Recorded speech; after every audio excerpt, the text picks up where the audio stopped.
Dan ayah tak bagi tidur lepas subuh. Oh ya? Ayah saya garang macam askar.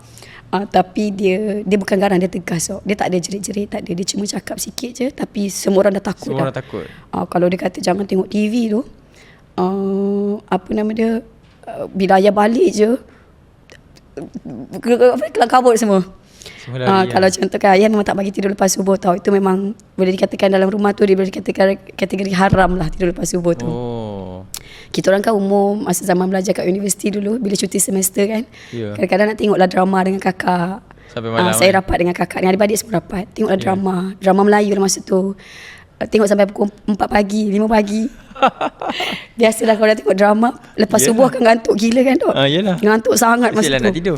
Lepas tu kalau nak tidur ni confirm kena marah ni. Tahu tak kakak saya, dia nak tidur dia pergi mana tahu tak? Dia masuk dalam almari. Tidur dalam almari? Tidur dalam almari. Kakak saya tidur dalam almari. Lepas tu ayah cari, kakak kata, "Ngah, kakak nak tidur ni, ngantuk sangat ni, Ngah, tak boleh tahan ni, Ngah. Kakak nak tidur. Kakak nak tidur kat mana? Tidur dalam almari. Nanti Angah tolong cover lah, cakap lah apa-apa. Kakak ngantuk sangat ni." Dia tidur dalam almari, nanti saya coverkan. Kakak dekat belakang kot, dia tengok menyapu sampah, padahal dia tidur dalam almari. Ya Allah.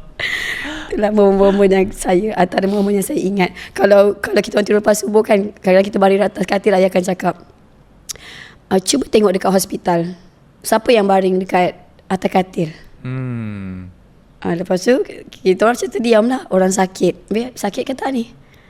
Dia cakap macam tu je. Kita orang terus bangun lah. Bangunlah, menyapu sampah lah, buatlah apa-apa yang boleh dibuat. Memang tak boleh tidur, memang diharamkan tidur. Dan sampailah ke besar, zaman universiti kita rasa macam